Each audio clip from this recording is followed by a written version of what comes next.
इसमें मिलते हैं ओमेगा 3 फैटी एसिड। तो अलसी के बीज हैं, चिया सीड्स हैं, उसके अलावा अखरोट है, उसके अलावा बहुत सारे सीड्स हैं, चाहे तरबूज के बीज हैं या खरबूजे के बीज हैं, कद्दू के बीज हैं। तो ये सारे जो बीज वाली चीजें हैं, इन सब में आपको ओमेगा 3 फैटी एसिड मिलता है। तो आप ये हम इंक्लूड कर सकते हैं अगर हमें अपने मेंटल हेल्थ को अच्छा करना है, और आप इसको इंक्लूड करके देख सकते हो। तो आपको तुरंत ही आपको इम्प्रूवमेंट नजर आता है। आप ओमेगा 3 सप्लीमेंट्स अगर आप ऐड करते हो तो भी आपको आपका जो मेंटल लेवल है, मेंटल हेल्थ है, वो इम्प्रूव हो जाती है, आपका मूड स्टेबलाइज हो जाता है, मूड अच्छा होने लगता है। नेक्स्ट आता है विटामिन बी। तो विटामिन B6, B9, B12, इसके जो सोर्सेज की बात करें तो सोर्सेज जो भी हरी पत्तेदार सब्जियां हैं, या जो नट्स हैं, मतलब बादाम वगैरह, बादाम है, अखरोट है, या फिश है, तो इस तरह की चीजों में विटामिन बी मिलता है हमें। और विटामिन बी का काम क्या है? विटामिन बी हेल्प करेगा जो न्यूरोट्रांसमीटर्स है उनके प्रोडक्शन को अच्छा करने में। न्यूरोट्रांसमीटर जैसे सेरोटोनिन या डोपामिन जो हैप्पी हार्मोन है, इनको, इनका जो प्रोडक्शन है उसको ये अच्छा कर देता है। तो इसलिए इसका रोल बहुत इंपॉर्टेंट है। नेक्स्ट आता है विटामिन डी, जो हमने लास्ट कल समझा था।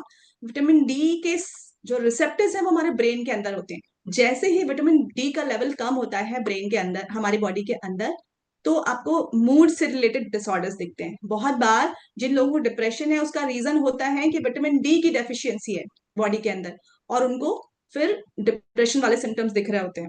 तो हमें पता है कि विटामिन डी का सोर्स, सबसे अच्छा सोर्स तो सनलाइट ही है। प्लस उसके अलावा विटामिन डी के बहुत सारे सप्लीमेंट्स अवेलेबल हैं, तो वो मतलब वो ट्राई किए जा सकते हैं। प्लस उसके अलावा मैग्नीशियम की बात करें तो मैग्नीशियम एक तरह का मिनरल है जो हेल्प करता है स्ट्रेस को रेगुलेट करने में, स्ट्रेस को प्रिवेंट करने में हेल्प करता है। उसके अलावा हमारा जो ब्रेन, दिमाग है, उसकी फंक्शनिंग में हेल्प करता है। और अगर इसके सोर्सेज की बात करें कहाँ से मिलता है ये, तो जो नट्स की बात की हमने कि बादाम, अखरोट, ये सब सारी चीजों में इनमें मिलता है।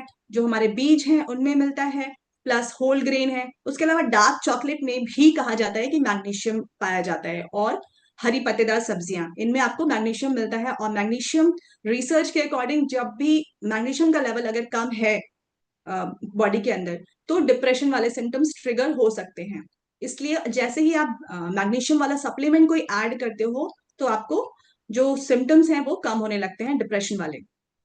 उसके अलावा जिंक की बात करेंगे तो जिंक भी एक बहुत इंपॉर्टेंट मिनरल है, स्पेशली अगर हम ब्रेन की बात करते हैं तो ब्रेन के लिए जिंक की बहुत इंपॉर्टेंस है, ब्रेन हेल्थ के लिए स्पेशली, क्योंकि ये न्यूरो ट्रांसमीटर जो है हमारे, उनके फंक्शंस को अच्छा कर देता है। उसके अलावा अगर इसकी सोर्सेज की बात करें तो ये मिलता है अगेन नट्स में, सीड्स में, और उसके अलावा होल ग्रेन्स वाली चीजें, इन सब में आपको जिंक मिलता है। और रिसर्च के अकॉर्डिंग जिन लोगों में जिंक की डेफिशिएंसी होती है, जिंक की कमी होती है, ऐसे लोगों में अगेन डिप्रेशन वाले सिम्टम्स दिखाई देते हैं। और जैसे ही जिंक वाले सप्लीमेंट्स को ऐड करते हैं तो आपका मूड अच्छा हो जाता है। और यहाँ पर अगर एग्जाम्पल आपको समझना है तो ये है कि कोई भी सपोज किसी को लंबे समय से कोई बीमारी हो, कोई प्रॉब्लम रही हो, चाहे बच्चे हो या बड़े हो, सभी को डॉक्टर्स प्रिस्क्राइब करते हैं जिंक वाले सिरप या जिंक वाले टैबलेट्स। उसका रीजन यही होता है कि जब लंबे समय से किसी को प्रॉब्लम रहती है, किसी को बीमारी रहती है, या दर्द में है कोई, तो क्या होता है कि मेंटल हेल्थ भी डिस्टर्ब हो जाती है, डिप्रेशन वाले सिम्टम्स आने लगते हैं। तो उस समय मूड को अच्छा करने के लिए, मूड को स्टेबलाइज करने के लिए जिंक इतना इंपॉर्टेंट है कि जिंक वाले सिरप को डॉक्टर्स भी प्रिस्क्राइब करते हैं।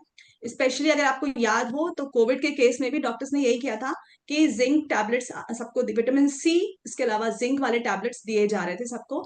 जिससे, क्योंकि कोविड के केस में क्या था, लोगों को बहुत ज्यादा मेंटल हेल्थ लोगों की डिस्टर्ब हो गई थी, लोगों को डिप्रेशन बहुत फील हो रहा था।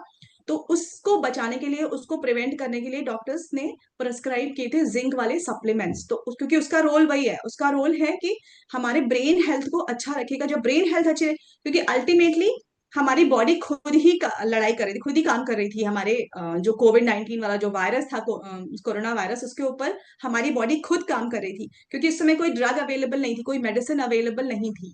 तो हमारी बॉडी खुद ही काम कर रही थी। लेकिन बॉडी को काम करने के लिए जरूरी है कि हमारा जो ब्रेन है, हमारा जो दिमाग है, वो अच्छा रहे, वो हेल्दी रहे। और इसीलिए क्योंकि